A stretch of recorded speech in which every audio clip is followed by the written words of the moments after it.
am here with Jeff Rogers, and he has just written an article for this issue of the magazine, which is issue 20 of Legacy Arts magazine, and it's called "Lasting Impact of a Godly Grandmother."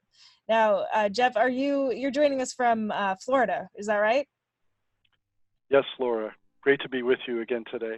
Yeah, excellent to see you. And I know you've been traveling all over the place, so I wasn't actually sure if if you were, in Florida at the moment. But it's great to see you, and some exciting things have been happening. I don't know if you know, but I checked out your book, recently, and I love the book. If you have a chance to check out this book, it's called "Create a Thriving Family Legacy," and I'll let you go into your background a little bit more. But Jeff, tell me a little bit about this article. You talk about your grandmother and how she inspired you to go certain direction with your life and really with your career. Can you expand kind of on what led you to write this article and your grandmother's impact? Yeah, I'm happy to, Laura. First, my grandmother was a great model of generosity. She was always giving to help people, bringing them groceries and helping those that were less fortunate. And so, I was able to see that firsthand, kind of riding in the car with her as she would bring, food and groceries and stuff to people in her community that were just, having a hard time.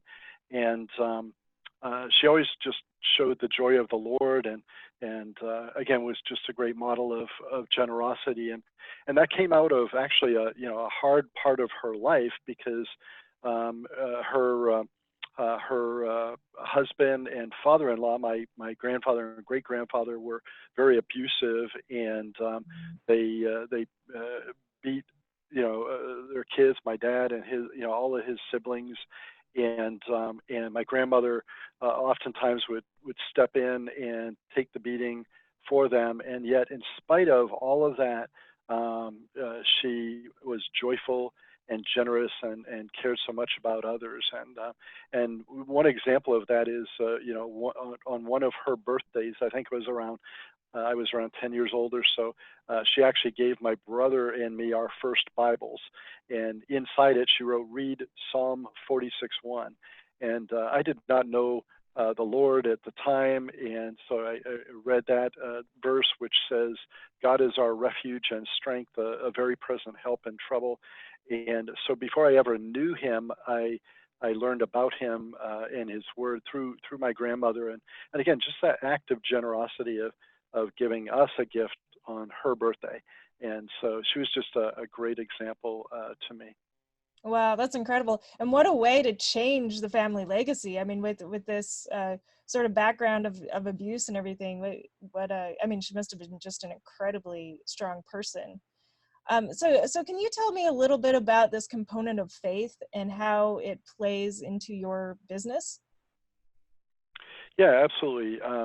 For me, I believe in first of all God, and I believe in His Word, and so faith is interwoven into everything we do. It's really integrated, and yet we also respect the fact that there are a lot of other people who have their own faith different than my Christian faith, or people that have no faith at all, and a lot of people that are on the journey. So we accept people, love people wherever they're at, and wherever they're at on the journey. But for me, yeah, faith is an integral component of all we do, and it informs how we live out our lives, and very frankly, as a legacy coach, how we come alongside families and business owners and help them to think strategically about their legacy and what they want that to look like.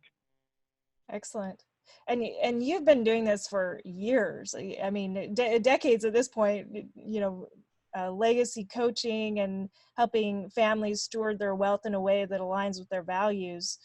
Can you expand on that a little bit, on your background and kind of what, got you into that specifically, and then what your focus is now working with these families? Yeah, sure.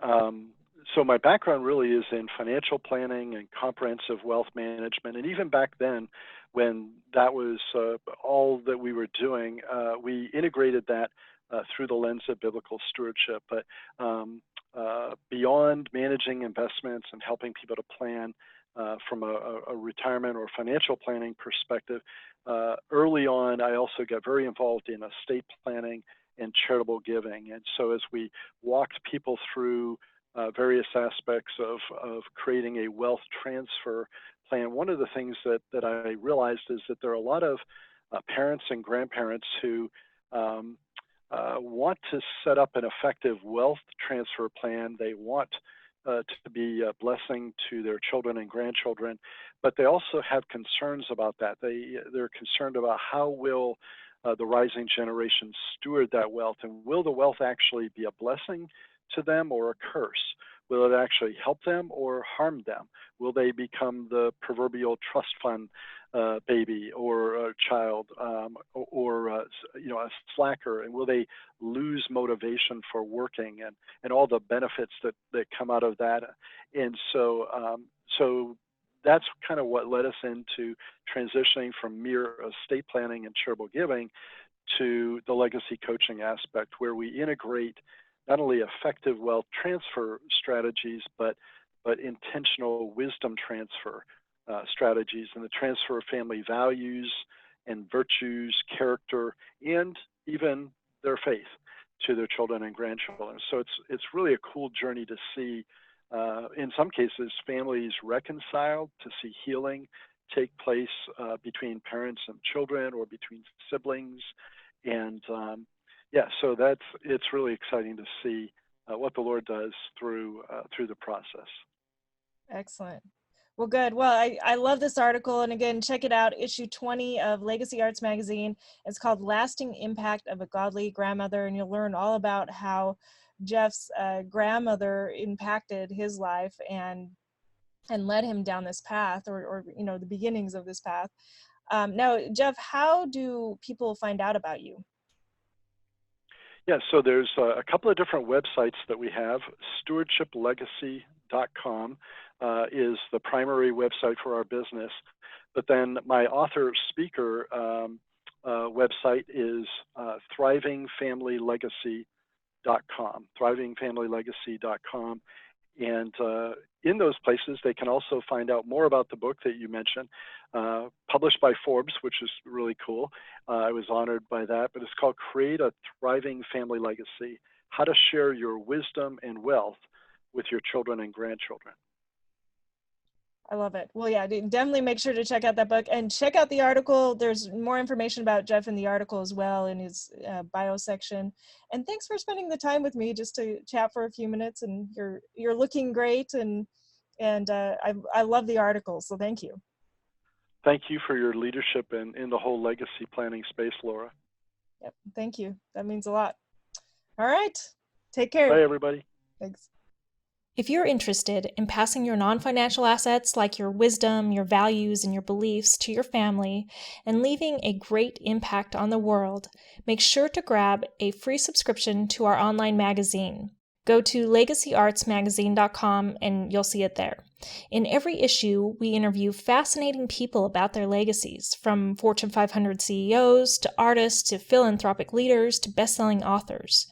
We also offer tips, guidance, and strategies for developing an excellent legacy of your own.